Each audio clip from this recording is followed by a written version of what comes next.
We continue to do some interior work here, and one of the things that we did was on the fuel tank. The customer wanted a saddle tank, but it does not. The saddle tank does not fit inside aluminum-bodied Land Cruisers. They're short by, gosh, at least an inch and a half on each side, just because of the way the rocker panel works. So we're going to run a stock fuel tank in here. We repaired the tank that came with it on the front here.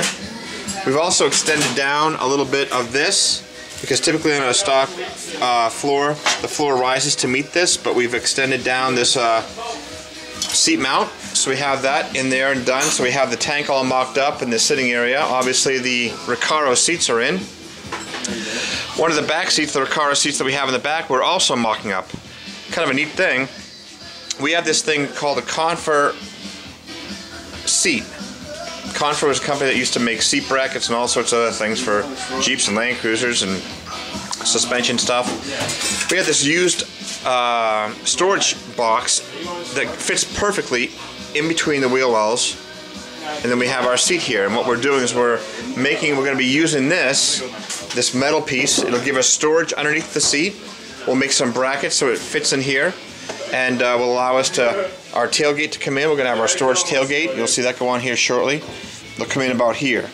So there'll be some storage back here, storage underneath the seat, and it'll give a little bit of gap there between the actual floor and the bracket. You can see this already kind of mocked up there, and on this side as well. And we're going to continue to bolt this down, and we may even put a hinge on it so it has the ability to flip forward or backward or whatever the case may be. We're yet to decide that, but you can see there's a Corbu seat here, and it fits quite nicely in the back here. It's going to be really sharp. It is high enough so that anybody sitting in it is going to have enough leg room to sit down in there and have their knees and their feet accordingly. So we're doing that as well. So we've been working on that. And one of the other things was the trainee cover got bolted down recently. That is all complete.